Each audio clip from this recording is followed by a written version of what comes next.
राधे राधे गुरुजी। मेरा कोटि कोटि प्रणाम आपको। खुश रहिए। मैं राजस्थान के जालोर जिले से आई हूँ। राजस्थान के जालोर जिले से आई हूँ मैं, और मैंने आपकी कथा एक ही दिन सुनी है और आज मैंने दूसरी बार सुनी है। मैं कृष्ण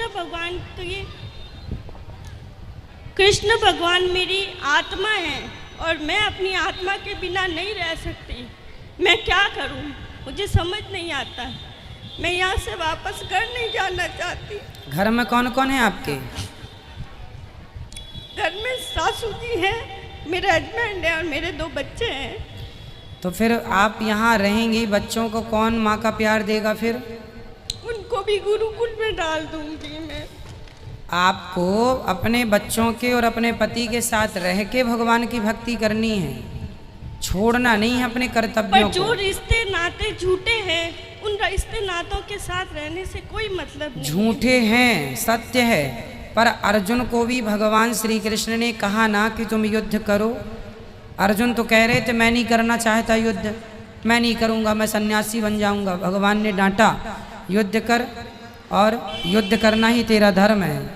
माँ का धर्म है बच्चों को सही संस्कार देना, पत्नी का धर्म है पति की सेवा करना। और आप इस समय दोनों पद पर हैं, माँ के पद पर भी हो और पत्नी के स्थान पर भी हो, इसलिए आपको पत्नी का भी कर्तव्य निभाना है और माँ का भी, और फिर एक अच्छा भक्त बन के भगवान की सेवा भी कर्म करते हुए। भगवान का है ये सब, परिवार आपका नहीं है, बेटे आपके नहीं है, पति आपका नहीं है, सब झूठे हैं, सब भगवान के हैं। ठीक है, भगवान के हैं सब, भगवान के मान के अपने कर्तव्यों का पालन करो। कथा में हमारे कहने का अर्थ ये कभी ये नहीं होता कि आप सब छोड़ के आ जाओ। कहाँ रहोगे सब छोड़ के?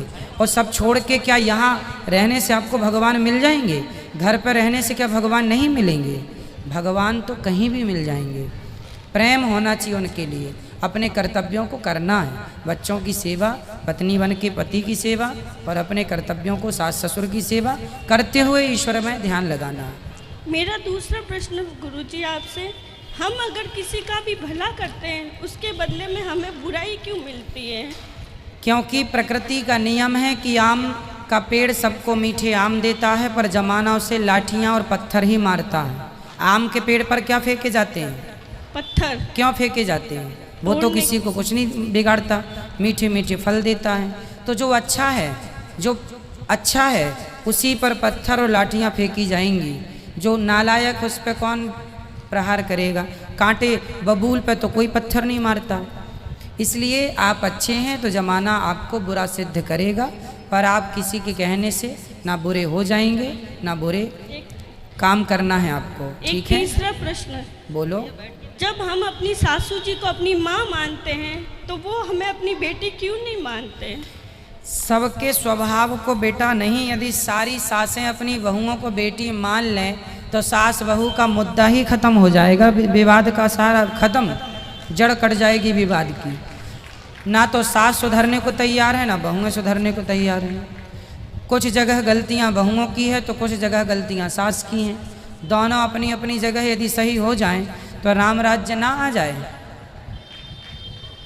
मुझे आपका भजन कीर्तन सुन के बहुत अच्छा लगा, कथा सुन के सास बहुत कैसी अच्छा भी है आप सेवा करिए, वो भले कुछ भी कहे, आप अपना कर्तव्य, उसका दंड वो भोगेगी, और आपका किया आपको मिलना। आप अच्छा करो, मैं आपके साथ अच्छा करूं तो मैंने आपके साथ अच्छा किया तो उसका फल मुझे मिलेगा, पर आपने मेरे लिए गलत सोचा या गलत बोला तो उसके अधिकारी आप हैं। आपका किया आप जानो, मेरा किया तो बहू का किया बहू के पास है, सास का किया सास का।